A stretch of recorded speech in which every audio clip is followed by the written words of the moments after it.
Valentine's Day is coming up too. It's still COVID, but people are still trying to work their way around that. Hopefully if you have that special somebody, if you don't have that special somebody, if you're trying to find that special somebody, and all everyone that's in between. I just hope that, we're able to just get through that together. The cuddle buddy season has kind of been a little interrupted. Right. So maybe we can just talk about like love and like what it is and what it is. Okay. And so, all right. So ladies, gentlemen, sit back, relax. This is the Valentine's Day episode with Papermade and B. Langston Joules.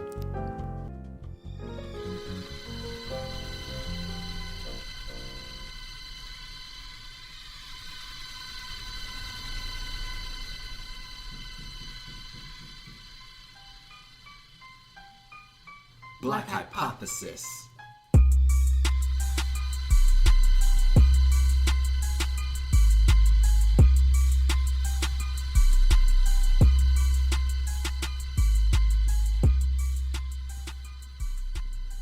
Yeah, to all those people that think we don't understand, maybe you don't understand what love is. Love is the human body's reaction to hormones being secreted by the brain.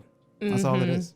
Okay? And if you don't believe me, let's dig into it a little bit more. Shall we? Into it. All right. So I was reading this article from a Harvard University student, and she kind of breaks it down, love, in the romantic sense, into 3 categories, okay? Okay. So she breaks it down into lust, attraction, and attachment. Okay. So when you think about like chemistry and things like that, that's kind of where we're going with that. Yeah. Right. People say that all the time, like, oh, we have chemistry. Right. And each category is associated with like the production of these types of hormones that I mentioned very briefly before that causes these reactions, which drives these emotions, So, lust.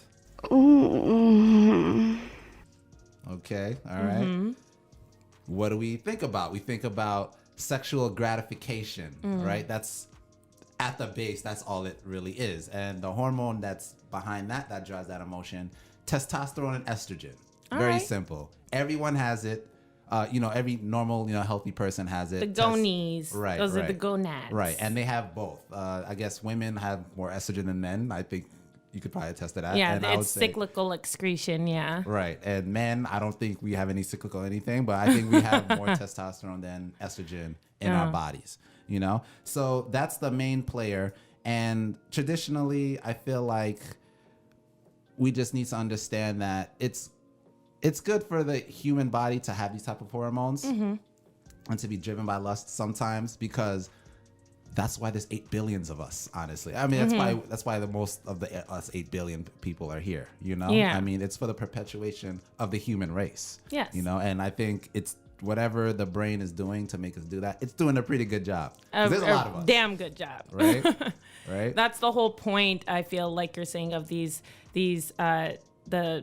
need for sexual gratification. You're there wanting and feeling these things, these strong emotions, because it's an evolutionary development to make you or to influence you to have kids and procreate. Right. That's the base. Right. So there's nothing really like deep about that. And you mentioned estrogen before and cyclical stuff. I guess that probably affects you. Yeah, because these articles and scientific research has been showing that testosterone kind of it's very potent when it comes to influencing this emotion, this feeling of lust. But so does estrogen. It just seems to, because it's cyclical, it's higher or more potent when it's highest, which is kind of like right around the time of ovulation. Right. So women tend to report that they're more lustful around that time. Right. And another thing that I read was that, when the hypothalamus, that's the part of the brain that is kind of, it starts off that reaction. When that is activating and you're starting to like get into that really lust mode, your prefrontal cortex of your brain, the part that's responsible for like critical thinking and good decisions and responsible stuff, that's like off, by the way. So, it's not, it's normal if the other day, if the next day you wake up or you think about something you did the other day, like, yeah, I shouldn't have done that. Like, I regret that. It's not all our fault. We're wired a certain way, I mean, gotta take responsibility. It is kind of your fault, but it's also not our fault at the same time. So you gotta give ourselves a break. That's how we're wired. Right. So the second category that I mentioned was attraction. This is a little more different from lust. The main chemicals, what the main chemicals are? Dopamine and neuroepinephrine, and also serotonin is involved, just differently. Right. Okay. Cool. Yeah. So dopamine, that's like that's one of the hormones that we just listed, and it's the reward center, or it's like the reward part of your brain. So when you're doing something and the brain wants you to let you know that you're doing something that's good, it makes you feel good. You know what I mean? So sometimes you start to get like a rush, It's similar to like the runner's high. I've never got it because I don't run far enough. I hate running. But the runner's high. Right. Or if you're like for me, like one time I went to a store and I tried to buy these sneakers. It was like $50 and they got the price wrong. It was like $5. And when I got the sneakers, I got out of there. I had such a rush. I was like, I feel like I just robbed them.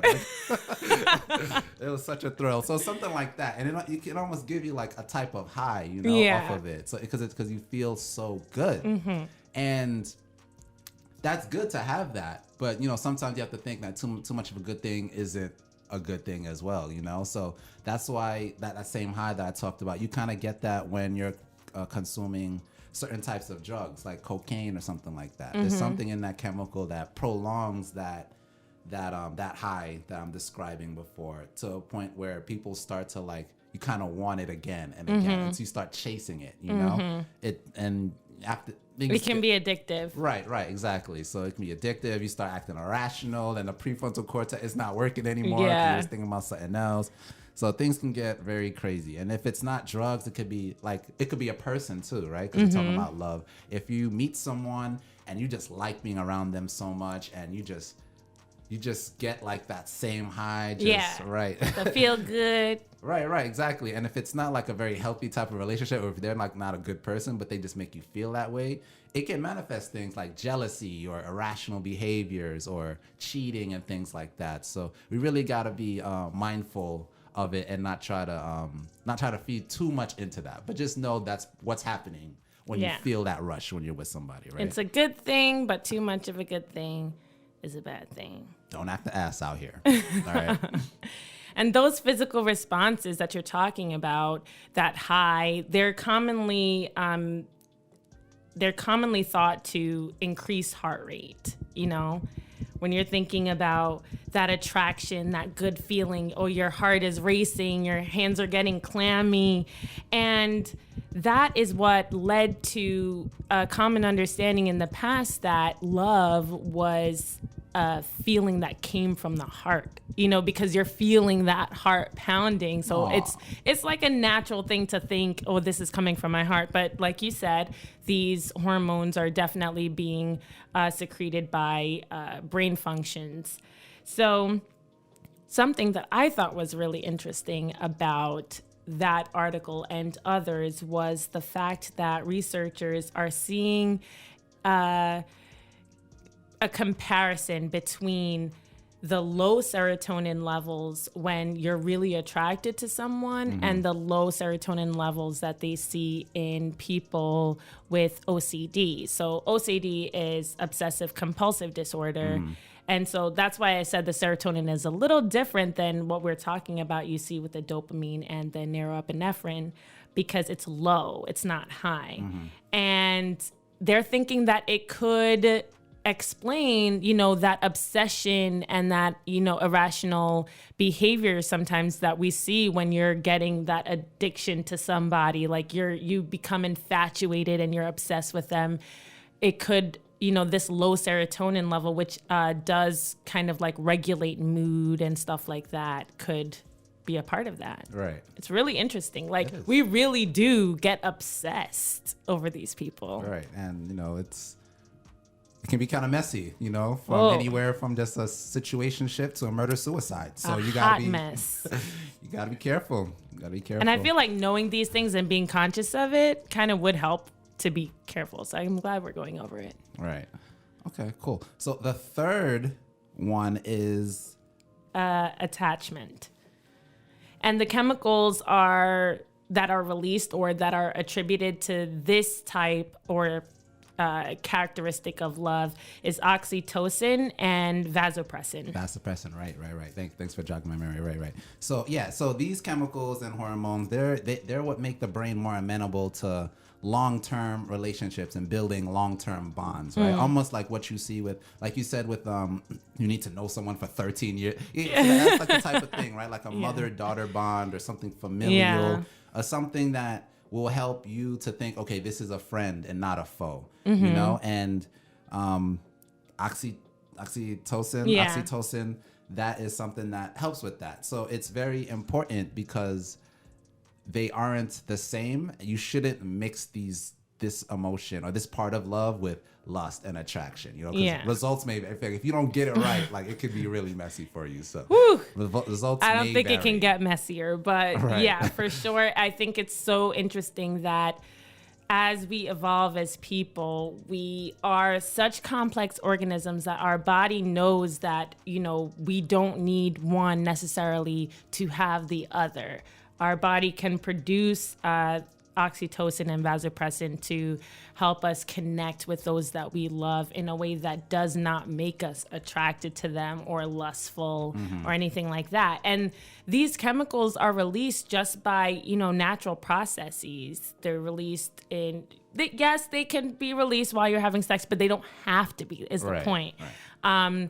They're released while breastfeeding or even childbirth, because it's called, like, oxytocin has a nickname as the cuddle hormone. Okay. So basically it's allowing you to have that moment of feeling like you belong to something and they belong to you, and sharing a space that makes you able to really connect. Yeah. You know, honestly, this might be super obvious, but it kind of makes sense. I guess that's maybe like for mammals, they need that. Yeah. Because the child is gonna need milk, right? For Because when sure. I'm watching like nature shows and stuff, after I see like a reptile or a fish have a baby, they just swim the fuck off, and that's it. Like, good luck. All right, deuces. You know, good luck with that. I'll see you at the next barbecue or whatever, you know. But it's not like that for. Yeah, it's not the same for us at all. We need to have that feeling that, you know what? Do me a favor. The next time you are able to see the people that you love in person, you know, when COVID starts to die down just a little bit, because you know you've been meaning to feel like you belong to somebody or a part of your group or family. When you give them that first hug after months of not seeing them, don't give them just like a quick little oh, or the one-handed, you know, give them a nice big hug with both your arms and stay there for like 20 seconds. And scientists have shown that if you wait there a while, you'll be able to actually consciously tell when you start to feel better, when you feel that oxytocin and the vasopressin, which is going to dilate your blood vessels for you to feel that good feeling, like, oh, I feel consoled, I feel comforted, I feel like, you know. Oh, okay. Yeah. Cool. Yeah, no, I might try that. So we've discussed the categories that involve chemical reactions that help us to physically and biologically experience love, right? But did you know that there are social cues that initiate these chemical reactions for us? Oh, okay. Yeah, they help us to show that we love someone and help us to perceive when someone loves us. So if you'd like to learn a little bit more about these social cues, I would suggest trying and listening to The 5 Love Languages, The Secret of Love That Lasts by Gary Chapman on Audible. Just check out audibletrial.com/Black Hypothesis and click the link below to claim your free month subscription today. All right, cool. I heard it's a good book. I don't like to read, so let's just bring this back. You're getting too much into the educational stuff, all right? So what does got to do with me? What does got to do with us? Valentine's Day is still coming up, all right? I got no plans, all right? All right, we heard about all these chemicals and hormones and stuff like that. How can we apply this to that day if we care to, okay?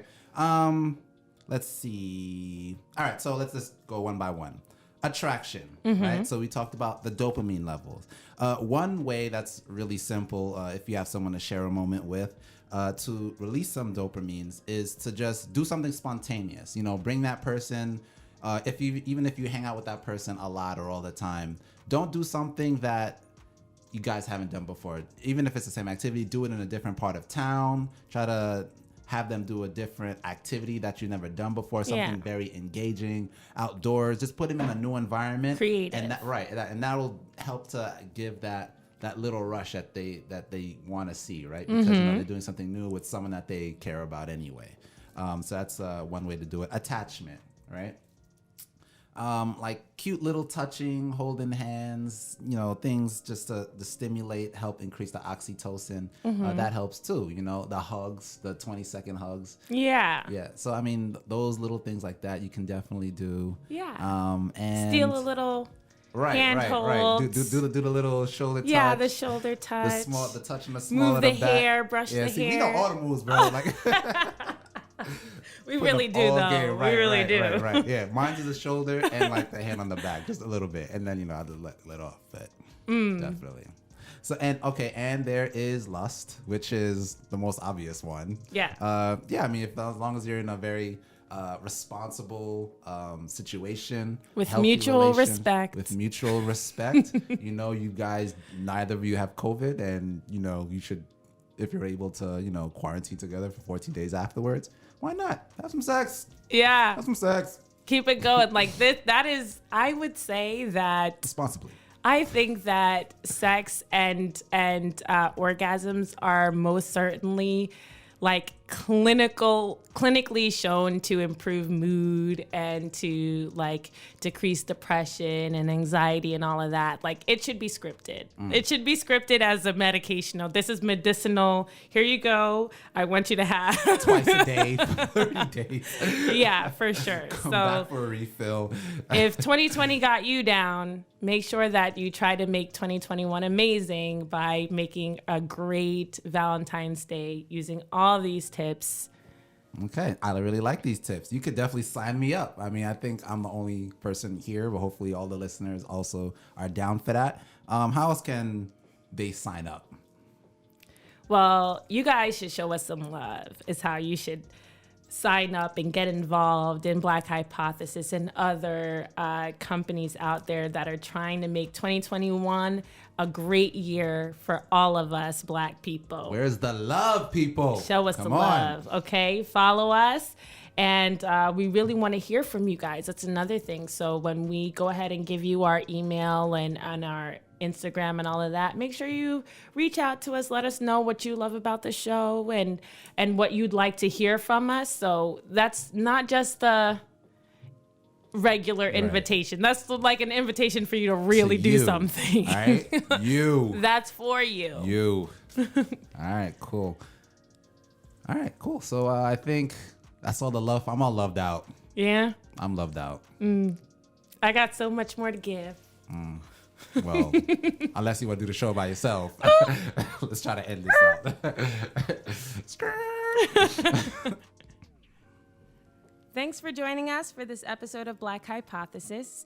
You can find us on all available streaming platforms, so be sure to subscribe. If you like this episode, give us 5 stars. Follow us at Black Hypothesis on Instagram, Facebook, and LinkedIn.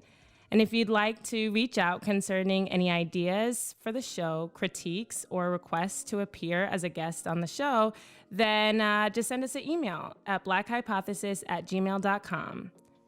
Join the hype.